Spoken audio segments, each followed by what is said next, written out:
Aniya karon ang gahom sa pulong sa Diyos nga naglihok, sukad pa sa pagkatukod sa kalibutan.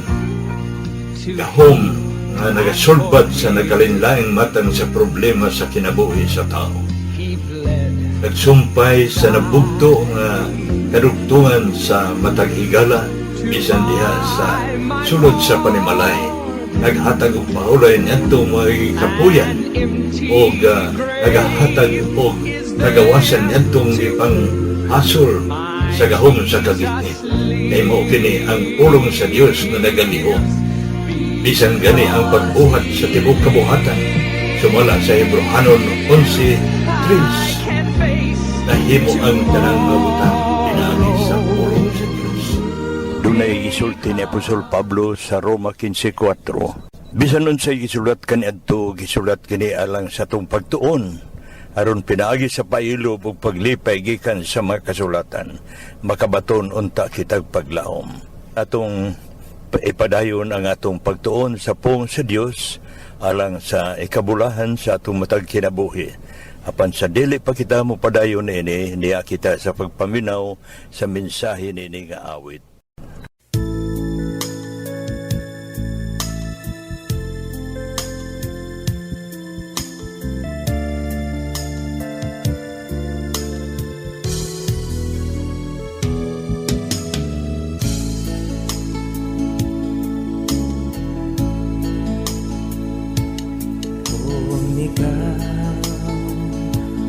May kahadlo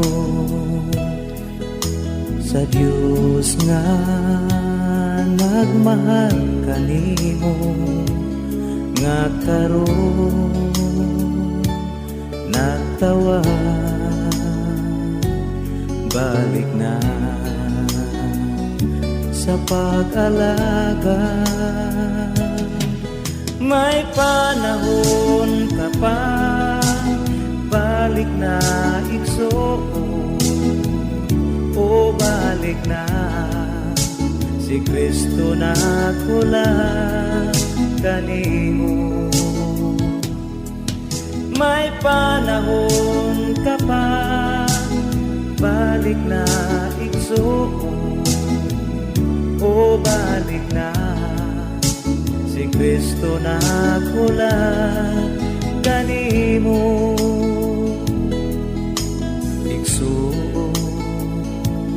Wala ang imong pagduha-duha, kalimti na ang kahilayan kay siya kasaligan. May panahon ka pa, balik na igsoon, o balik na si Kristo na kulang kanimo. May panahon ka pa, balik na igsoon, o balik na si Kristo na kulang kanimo. May panahon ka pa, balik na igsoon, o balik na si Kristo na kulang kanimo. Balik na, o balik na si Kristo na kulang kanimo. Si Kristo na kulang kanimo.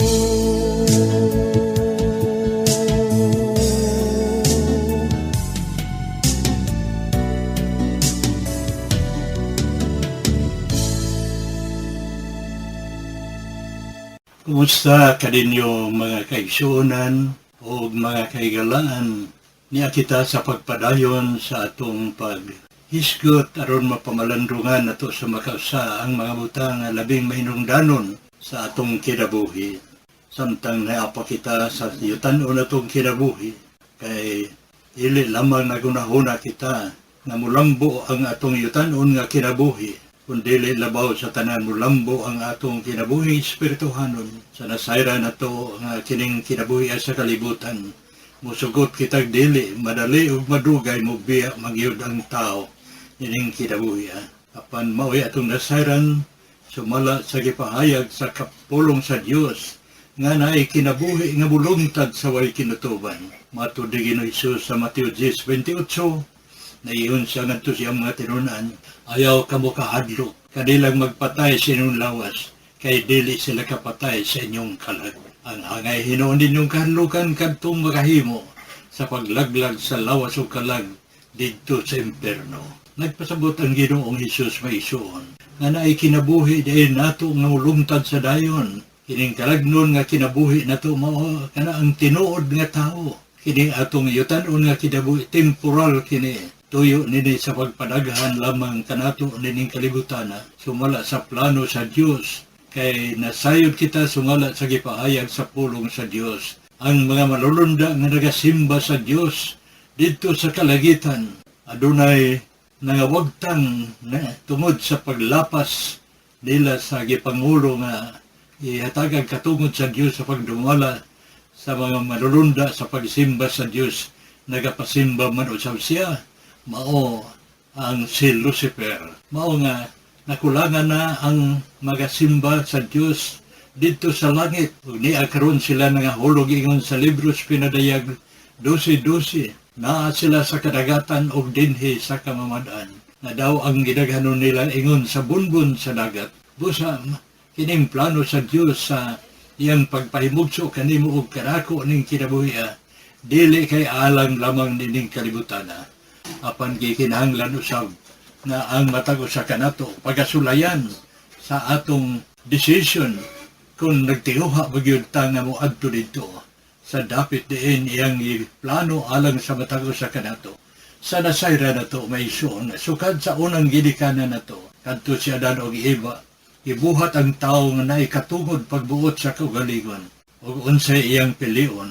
Iya bang tumanon ang kabubuton sa Dios nga nagbuhat kanila o ilabang supakon? Sugo kulandungod sumala sa sugilon sa kanato sa kasulatan nga nasugot manila ang sugyot sa yawa inay kaysa Dios inoon. Busa nasilutan sila, iisip sila nga usa ka malapason na binuhat sa kabubuton sa Dios ug ang kasuko sa Dios mikaylap sa ilang kinabuhi hangtod kanato karon na nagiyon ang kasulatan nga kita nga mga ulahing kaliwatan na nakahimo og mga kasalanan ug nawala kanato ang paglaom sa himaya. Sumara sa Roma 3:23. Busa may suon atong panikamutan paghisgot ang kahintang sa kalibutan nato kon nga natandog kining atong ang kalibutan karon niining coronavirus.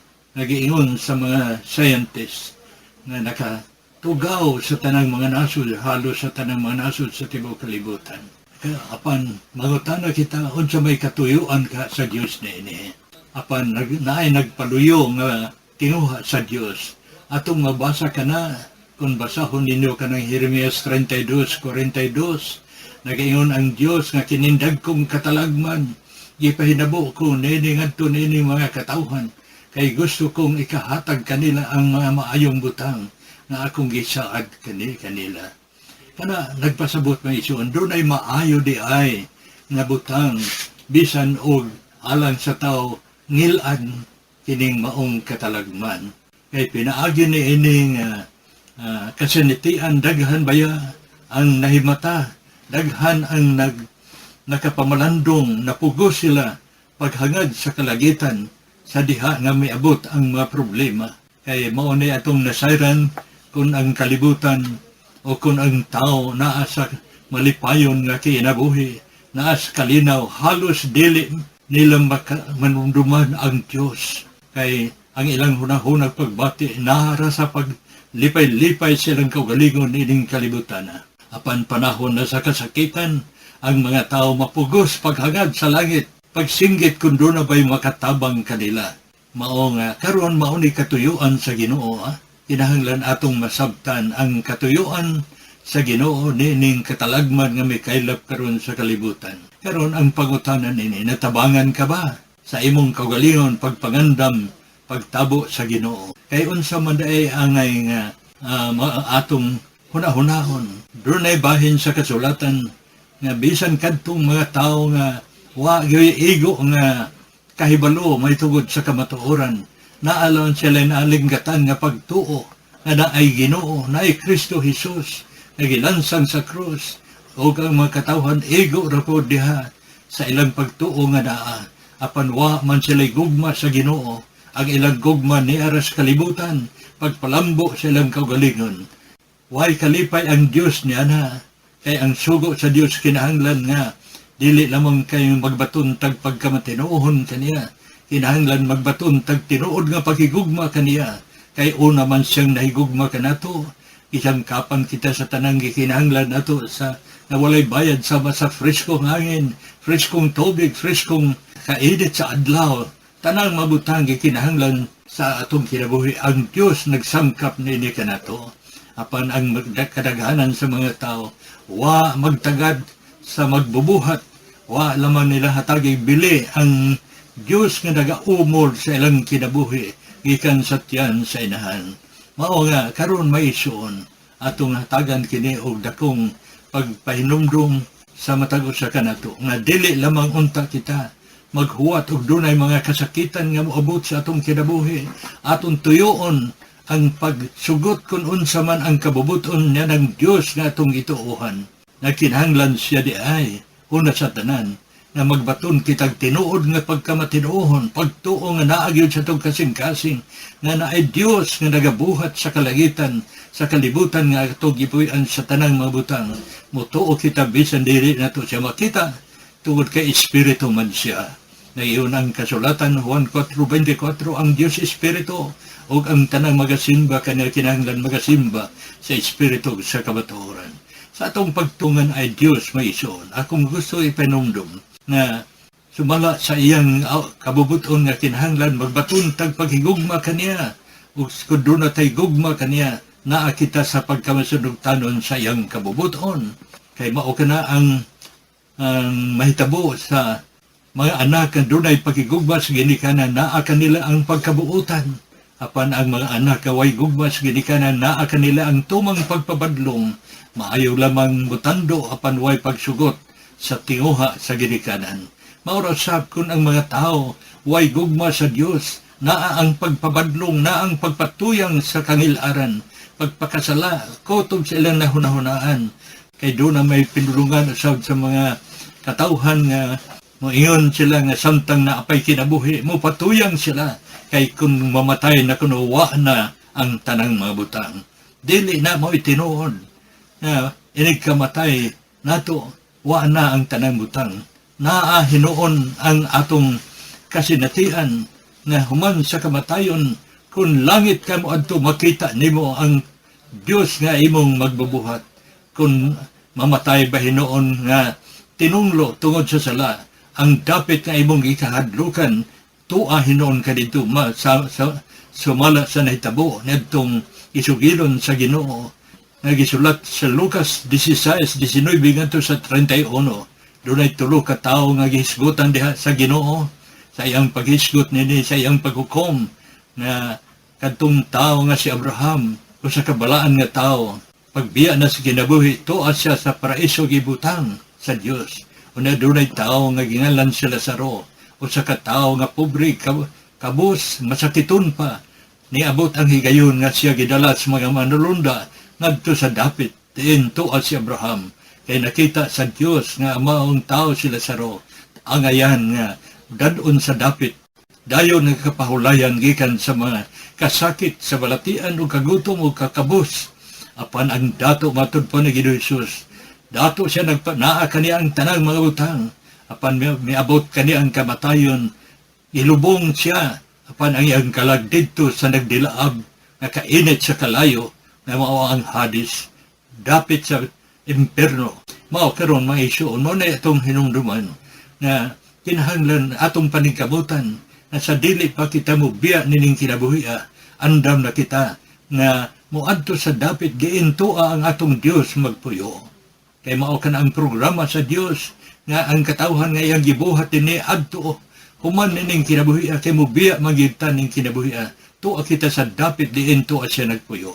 Apan doon na may mga masupilon na katawhan busa niya kita sa pagpainumdum kanila kay basin wa sila magtagad atong mapaniguro nga doon ay mga tao nga wa magtagad hindi busa unsa may buhat sa Ginoo niya ang pagpamukaw sa Ginoo sa kasakit nga moabot na daw nakahatag og kakuyaw sa kinabuhi sa daghang katawhan nining panahon na karon na may kailap kining kalamidad sa tibuok kalibutan. Kini paghatag og higayon sa dili pa mamatay ang tao, dunay saad sa Ginoo nga bisan mo sampit na lang siya sa ngan sa Ginoo, mapugos na lamang ang Dios pagpasaylo kanila. Kay kung pabuhaton sila sa mga buhaton nga angay nga makalipay yun sa Ginoo samtang maayo pa ang ilang kahimtang sayutan og kinabuhi, apan wa man magtagad, nagpatuyang man hinuon sa pagpakasal. Mao nga ipainabo na lang sa Ginoo sa dili pa mabugto ang kinabuhi sa nagapaghitabo nining panahon na karon. Naa sila'y paglaom, human sila makasampit sa ngalan sa Ginoo. Kadtong ilang nadunggan, ilang gituyuan pag salikway apan panahon sa kasakit, ilang gisulayan pagtawag ang ngalan sa Ginoo. Sumala sa Roma 10:13, ang tanang mga liya sa ngalan sa Ginoo maluwas. Mao nga karon maison, mao kini ang atong ipamalandong ug mahimo dili unta ta magpaabot nga dunay mahitabo nga mga kasakit sa atong kinabuhi aron lamang mapugos kita pagpangita ug pagsampit sa Ginoo nga atong Dios ug manluluwas. Kun dili magabuhat kita niadtong makapalipay kaniya samtang buhi pa kita. Sa tao nga matarong, sa tao nga mabutanon, sa atong yutanon nga kinabuhi, doon ay mga katawhan nga kulang sa pagpangisip. Mao pa iliho pagpangita sa iyang kanon sa diha nga gigutom na siya. Wa siya'y pagpanagana sa kaugmaon sa iyang kinabuhi. Nga unta magkugis siya, dili magpabilin siyang magkakatulog lamang nga way trabaho gikan sa kabuntagon ngadto sa kapunon. Doon ay mga tao nga wa magamita ang ilang pag-isip. Mao nga ang kalisod o kasakit moabot kanila. Mao doon na po yung mga katawhan karon nga mao pa lihok pag hangad sa langit kung doon na yung mga kasakit nga moabot kanila. Pero wa pagani ang ilang pagbati ni araning kalibutan na nagduko lamang pagpangita sa mga butang ning kalibutan nga ikalipay sa lang kinabuhi kay naausab ang kinaya sa tao ang paglumbaay kung kinsa ang labing tinamud sa katalingban algig pagarbo sa kaugalingon dili na mao ang kabubuton sa Ginoo. Busa mao ni maison nga kinahanglan ato kining ipahinumdum kaninyo nga kinahanglan maning kamot kita sa dili pa moabot kanato ang katapusan sa atong yutan-ong kinabuhi. Andam na unta kita nga manaog sa lubnganan aron tuwa kita sa himaya sa Dios. Makita nato ang Dios nga atong gituohan na dili nato makita nini atong yutan-on nga pagpadanaw. Makita nato siya sa atong kalagnon nga kinabuhi kung muadto kita sa dapit diinto at siya magpuyo. Tungod kay naandam ang atong kagalingon, kinabuhi nga uyon sa kabubuton sa Ginoo. Kay doon ay gisulti ni Ginoo Hesus ngadto sa mga katawhan nitong adlaw mo iyon siya sa Mateo gihisgutan ka na ni Mateo 7:21 ngadto sa 23. Nagaingon matud pa ni Ginoo Hesus dili baya ang tanan magaingon kana ko Ginoo Ginoo makasulod sa gingharian sa langit kun dili kadto rang nagtuman sa kabuton sa kong Amahan nga naa sa langit. Unya matud pa si Ginoo dunay mo reklamo nga Ginoo dili ba nagapaminaw kami sa imong mga pulong, dili ba mutambong kami sa diin dito ikaw naga-sermon, nagawali, apan matud pa ni Ginoo Hesus ambot taga-diin kamo. Wa ko makaila kaninyo. Nga naman, tinuod ka na, nga doon ay mga higayon, nga kining mga tawhanan, nagapaminaw, nagahatag o pagtagad sa pulong sa Dios, apan miabot lamang ang panahon nga ilang gisalikway ang paghidabuhi nga uyon sa kabuton sa Dios. kay gipalabi nila ang limbong sa yawa ning kalibutan. Nagibuhat sa yawa kang Adan ug Eva, nagapahibulo sila sa kadato sa kinabuhi didto sa tanaman sa Eden. Apan usa kay gayon nagisulayan sila sa Dios kun hain ang ilang alagaron ang tumano nila ang yawa ba ang Dios. Napili man nila pagsupak sa kabuton sa Dios tungod lamang sa pagbati nila nga gusto sila mukaon sa bunga sa kahoy, nagisulay sa Dios kanila nga dili unta sila mukaon. Dili kadto makahilo, gisulayan lamang sila nga asa ang ilang palabihon, ang tingog ba sa Dios o ang gana ba sa pagkaon sa bunga sa baong kahoy. Karon ang yawa nagingon ang kasulatan misulod man sa biten o nakasulti sa lingwahe sa pidulungan nga makasabot si Adan o si Eva nilang higayuna, nadani man sila pagsupat sa kabuton sa Dios. Busa kini mo ipahinumdum na to karon maison. Samtang alang ka na to nga mga buhi pa, maningkamot kita, na dili unta kita maghukman sa silot, hain ka ang mag-unan ini sa atong panahon karon. Samtang gipamukaw kita nining katalagman nga nagapaghitabo nga may kaylap karon sa tibuok kalibutan. Hain ka ha ang atong gihatag ag pagtagad. Mao ba ang pagsugot o pagkamatinumanon nato sa kabutuon sa Dios nga itong gituuhan? Kung ang pagkinabuhi ba uyon sa kabutuon sa yawa na nangkamot nga siya mo'y hari ning kalibutan. Muna atong gipanagkabutan ni akita sa pagpainumdum kanunay sa usag-usa ka nato sa samtang naapay atong higayon. O gawas pa ni ana kung doon na kita'y pinasahi nga pakiksandurot sa Ginoo nga atong gituuhan, nga atong giduog manluluwas, nga diin gipiyal sa amahan diha kaniya ang tanang pagbulutan sa langit ug yuta, aron kitang tanan ining panahon na naa kita sa iyang bugtong anak nga atong Ginoong Jesucristo. Nan kinahanglan magbatuntag maayong kadugtungan, maayong relasyon ngadto kaniya nga nagdumala sa kalibutan ining panahon na karon, nga way lain ang atong Ginoong Jesucristo. Karon sa atong pagpaningkamot nga mahimo kitang dut-dut kaayo kaniya. Kansang atong relasyon gihulagway niya sama sa bulawan, atong kapaymuslan unsa ka pagkabulahan kanato bisan sa ato pang yutan-on nga kinabuhi. Siya duol ra kaayo sa atong mga pagampo. Naara siya sa atong paghigawhaw, dili nato isinggit ang atong tingog ngadto sa langit. Naara siya sa duol kaayo kanato. Dili na siya kinahanglan nga pagayuan pa muhatag na lang siya sa atong gikinahanglan adlaw-adlaw. Kung nagkinahanglan tagkapahulayan gikan sa mga kasakit, kung nagkinahanglan kita o kasulbaran sa mga problema aron makapahulay ta, naa ang Ginoo andam kanunay ubuhat og maayo para kanato, basta naa kitay maayong relasyon, maayong kadugtungan ngadto kaniya. Busa maunay maisuon nga atong paningkabutan, dili nato himuong ikaduha ang mga butang lagit doon. Dili nato hatagan og dakong pagtagad ang mabutang kakawangan, kay musugot kitag dili bisan naa kanimo ang tanang mga bahandi. Musugot kag dili biyaan mo gayud kana, apan ang pagutana asa ka ang imong kalagnon nga kinabuhi, ang tinuod nga ikaw nga mao ang kalagnon nimong kinabuhi. Asa ka basin mapareha ka niadtong dato nagiingon ni Ginoong Hesus sa Lucas 16:19 ngadto sa 31 na diha kaniya ang tanang mga butang nga makapalipay sa iyang kasing-kasing, apan wa magyud siya kapugong, mibiya magyud siya sa kinabuhi, gilubong ang iyang patay nga lawas, apan didto siya sa dapit nga wa niya kinahanglan na.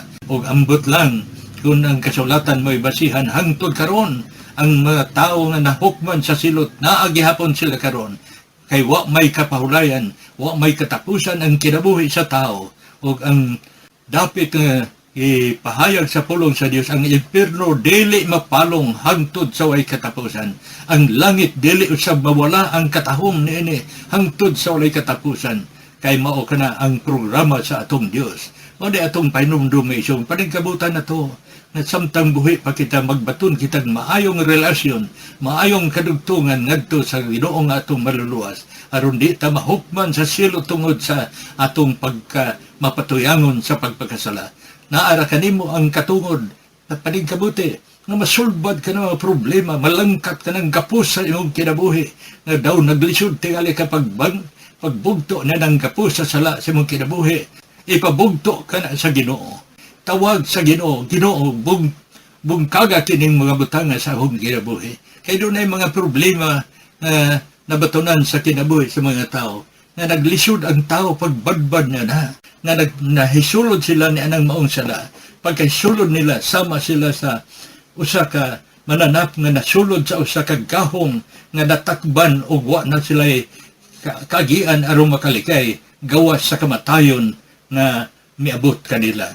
Maura usab ang tao. Doon ay gapu sa sala nga bugat kayong sulbaron, dili na mahimo nga sulbaron pa sa tawhanon nga paagi, kundi problema sa Ginoo sayon ra kana kadiyan.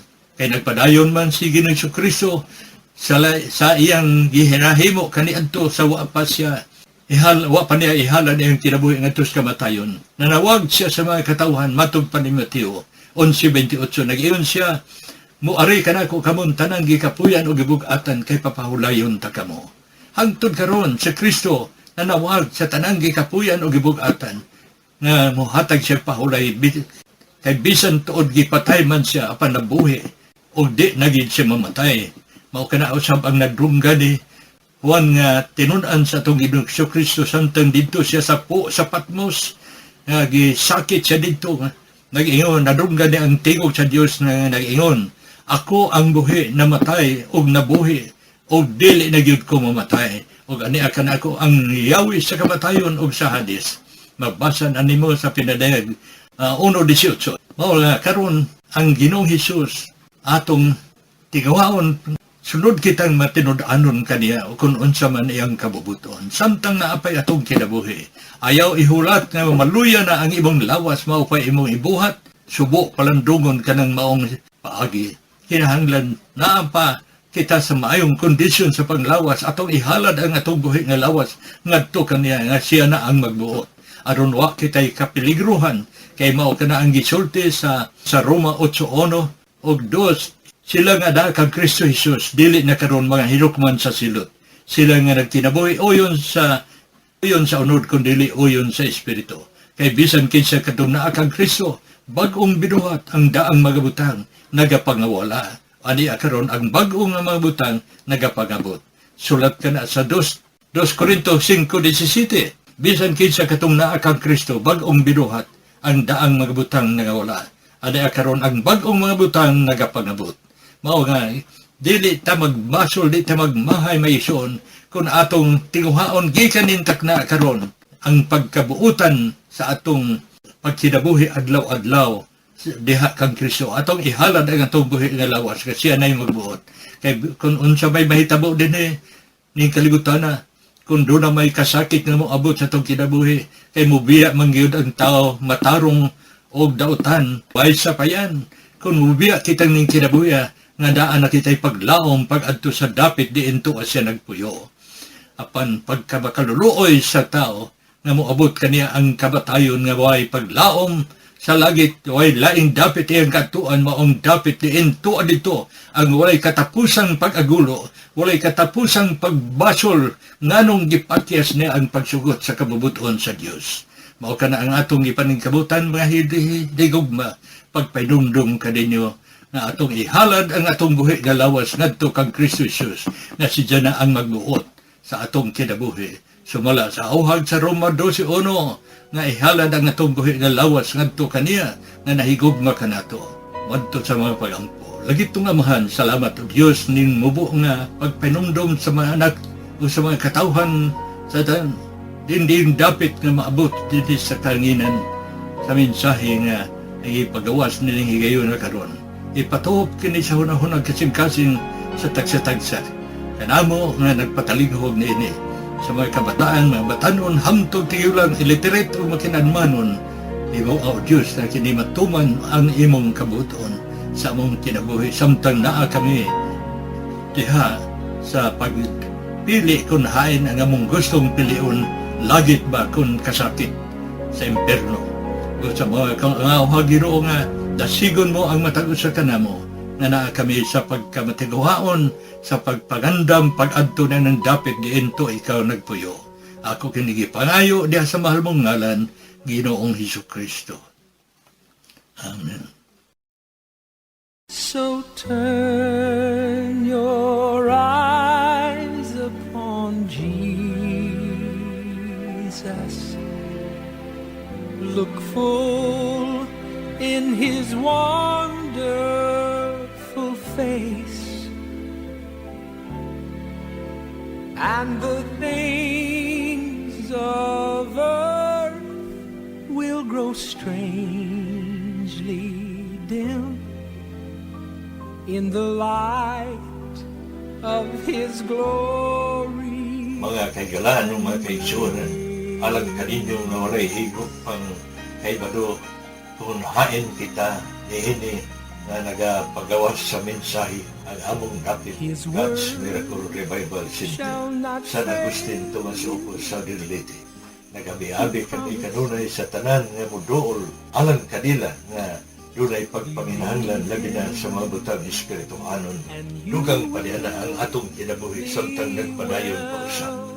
Ato kining kaymuslan kay dunay mga maayong butang na ato ng nasinati sa atong kinabuhi kung ato kining gipagawas nga na kaninyo sa mga butang nga gikinahanglan na atong mabatunan dinhi sa atong gitanon nga kinabuhi. Maayong Salvation buntag to kanina. tell.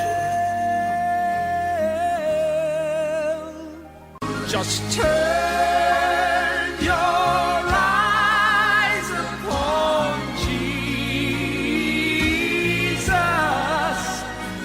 Look full in his wonderful face, and the things of earth will grow strangely dim in the light of his glory and grace.